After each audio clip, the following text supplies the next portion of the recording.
All right, hello everyone. I am here with another video, and today I want to talk about Joseph's story, um, story number 22, and a little bit of story um, 23, Pharaoh's Dream.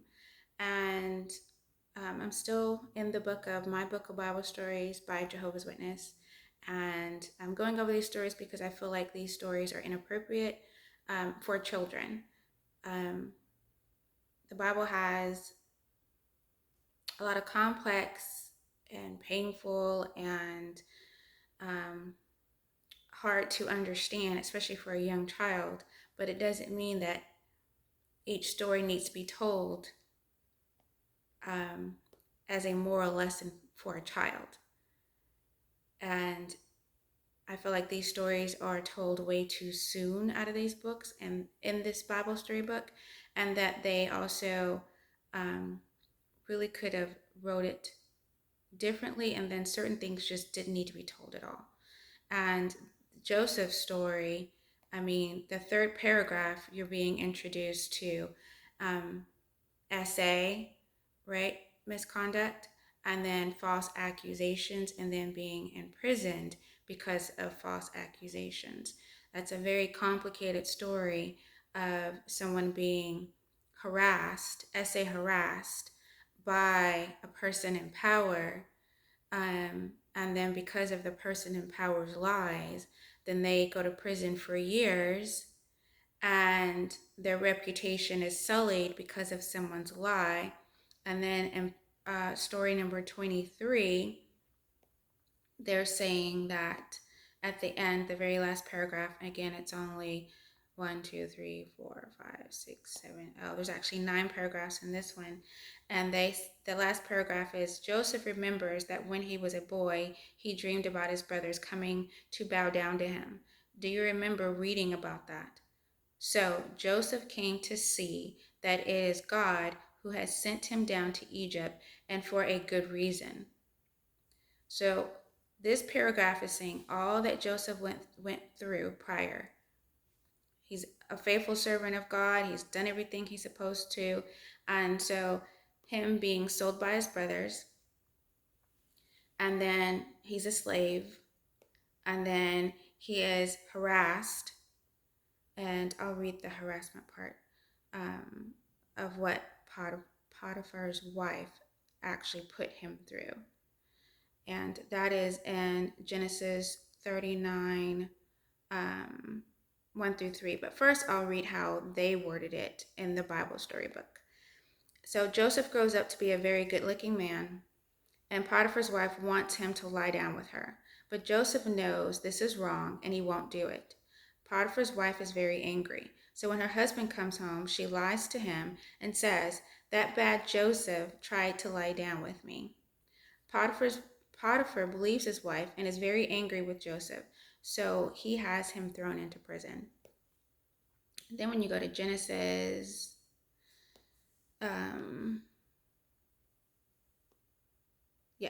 Genesis 39, and then starting at 7. So Joseph is now, actually I'll start at 6. So Joseph is over all Potiphar's house because he trusts him. So it says he eventually left everything that was his in Joseph's care, and he gave no thought to anything except the food he was eating. Moreover, Joseph grew to be well built and handsome. Now, after these things, the wife of his master began to cast her eyes on Joseph and say, "Lie down with me." But he refused and said to his master's wife, "Here my master does not know what is with me in the house, and he has entrusted everything he has in my care. There is no one greater in this house than I am, and he has not withheld from me anything at all except you, because you are his wife. So how could I commit this great badness and actually sin against God?" So it says, so day after day she spoke to Joseph, but he never consented to lie with her or to remain with her. So she's harassing him. Oh, I got out of frame. So she's harassing him. But one of these days, when he went into the house to do his work, none of the household servants were in the house. So she set it up. Then she grabbed hold of him by his garment and said, "Lie down with me." But he left his garment in her hand and fled the house. As soon as she saw that he had left his garments in her hand and had fled outside, she began to cry out to the men of her house and say to them, "Look, he brought to us this Hebrew man to make us a laughingstock. He came to me to lie down with me, but I began to cry out at the top of my voice. Then as soon as he heard me raising my voice and screaming, he left his garment beside me and fled outside. After that, she laid his garment beside her until her master came to his house." And so she told her husband what had happened, and the husband, of course, got angry and had him sent to jail. So this woman schemed, planned it, got the house empty, and then when he refused, because she'd been harassing him, it said day after day. And because Joseph refused, and then she had him put in prison.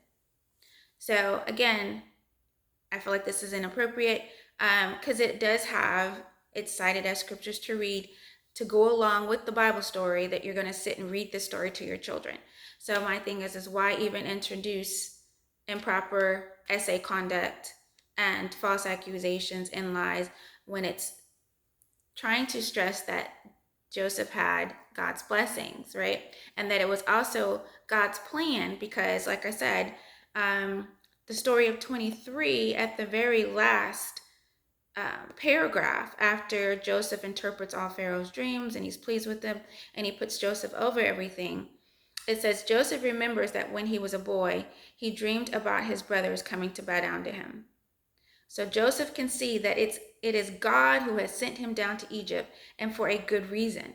So him spending 2 years in prison, him asking them, don't forget about me, but him spending 2 years in prison was God's plan. And I don't think that's a good moral story to tell a child about suffering. Suffer through it, endure through it, and on the end, your blessings will be on the other end, but it's all in God's plan. It's all in God's plan, a child. Because you never know what a child could be going through, and they're going to equate that to this is God's plan. And that's not something I feel you should be putting on a child's mind at all in any way, shape, or form. Because to me, the main point of this story is the fact that Joseph was basically a dream interpreter. He received answers, prophecies through dreams. And he knew that was his gift. And others knew that was his gift. His own father found out about it. He questioned, like I said, he questioned it when Joseph told him, and it stated that he, made note of what Joseph said. And then the brothers hated him because of it, because they're like, oh, so you're saying that you're going to be placed above us. So it was known that he was receiving dreams from God. And his father didn't correct him over it and say that those are demons that are talking to you. You shouldn't be, you need to pray that out of you. You need to pray over it. Or he himself asked God, so why is my son receiving these dreams? So, and they're saying also that him being able to interpret dreams was actually a blessing because him interpreting those dreams helped Pharaoh, which in the end helped his family.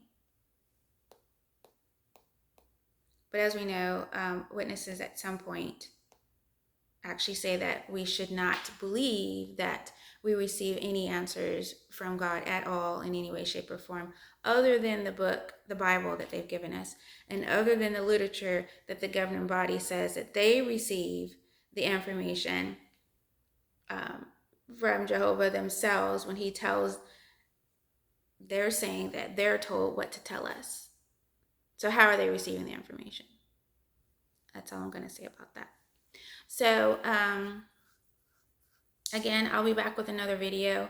And I did want to speak more about Joseph's stories and his mother and aunties, Rachel and Leah, and the other two ladies because that story is quite interesting too. And I also feel it was inappropriate because to me it just showed a bunch of women, you know, fighting for the attention of a man.